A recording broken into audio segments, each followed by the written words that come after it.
What's up, folks? Welcome back. My name's Justin Khanna, and this is an experiment. I'm calling it an intermezzo. It's a little bite of an idea, something that I believe to be true and I want to share here on the channel. Maybe it's a rant I went on in a podcast episode that I want to elaborate a little bit more on. Maybe it's a myth that deserves to be busted. I know my gear videos are a reason why some of you are here. They're fun to watch, and I'm just as big of a fan of getting new tools, but one of the biggest things that I want with this channel is to better the industry, so this is that. So for this Intermezzo episode that I'm also publishing as a podcast, I want to talk about food aversions. Now, this is not to be confused with allergies. That's another Intermezzo episode, but it's more of those instances where you get the ticket that's like, no onion, shallot, okay, or no langoustine, or allergic to pears. What the fuck?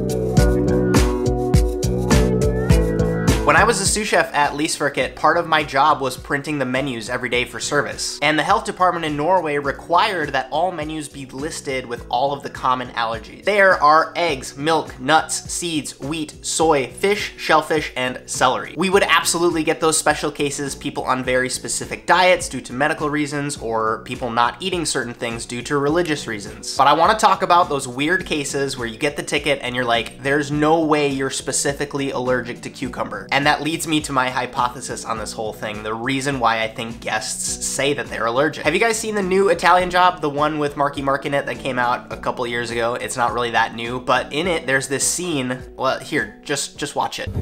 This dude got dogs. I don't do dogs. I had a real bad experience, man. What happened? I had a bad experience. Damn it, I'm deaf. And that's what those allergies are. It's not a real allergy. It's just that sometime, some dinner, some Sunday brunch, some catered lunch at their office, they had a bad experience. Maybe it was a fish ceviche. The fish was bad, but for some reason, one of the prominent flavors in that ceviche was cucumber. And now every single time that that person smells or tastes or crunches down on a cucumber, it causes an aversion. And they don't feel good about it. They don't want to eat it. Problem being, chefs get pissed off when they see tickets like that, when it's like no cucumber. Let's say you've got a dish where there's a little bit of diced cucumber in the sauce, or you already pre-mixed a salad that has cucumber in it. And you're kind of like, they won't really notice, and you can't really technically be allergic to cucumber. Let's just send it out. Sometimes it's even just the aroma of something like a cucumber, and a lot of foods have really memorable textures. And as a chef, you're gonna try to be sneaky and have someone put that in their mouth? Fuck you. You know you just became part of the problem why people say that they are allergic to things, because it has to be serious enough for people to actually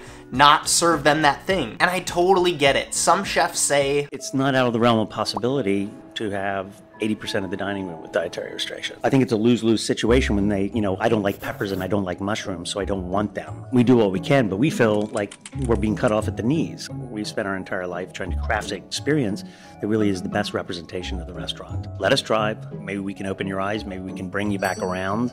And people say, you know what? That was really amazing. I would never order sea urchin off a menu, but you gave me sea urchin. I mean, that's what we strive for all the time. And if people say, I don't eat orange food, and I'm not making a joke, I don't eat anything that's white. I only eat green food. It's almost like it's a game. It's like a parlor game.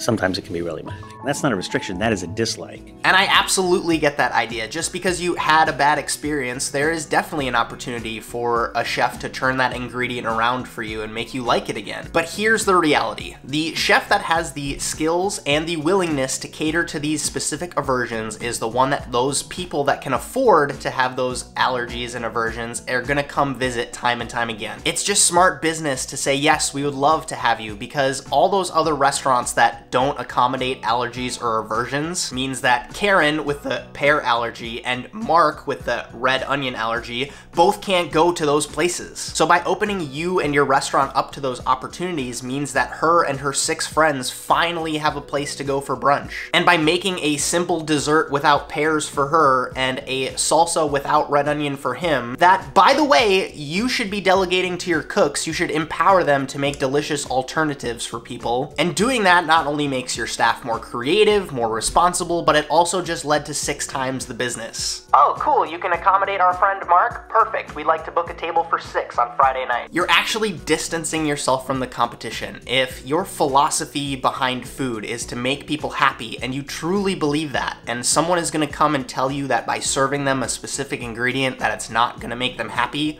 don't serve them that thing. That's just the truth. I just feel like sometimes people forget that we're in the service industry, we're in the hospitality business, and they let their ego get in the way too much. There's clearly more to be said here, specific cases, outliers, horror stories even, I've been there. But I wanted to start this conversation here and let you know my thoughts on these things, and we can absolutely continue the conversation down low in the comments. If you're listening to this as a podcast, hit me up on Twitter. Also, I'm really excited to start making more of these kind of shorter bite-sized episodes that aren't as long as a normal podcast or aren't associated with a specific news story. Maybe they will be, I'm not entirely sure. If you have suggestions for topics that you want me to cover or rant on, go ahead and leave those in the comments as well. I'd love to hear what you guys want to hear about. I hope you enjoyed this intermezzo. My name's Justin Khanna. Have a good one. Maybe you noticed a bit of a switch up. This is actually the wall where the table was where I used to shoot DoD episodes. My girlfriend and I rearranged our apartment a little bit, so hopefully that explains the new backdrop. That's not really new. It's the same bookcase. I'm still here.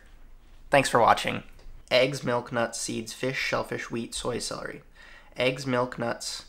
Eggs, milk, nuts. Eggs, milk, nuts, soy. Egg, milk. Eggs, milk, nuts, seeds, fish, shellfish, wheat, soy, celery. Egg, milk, nuts, seeds, fish, shellfish, wheat. Okay.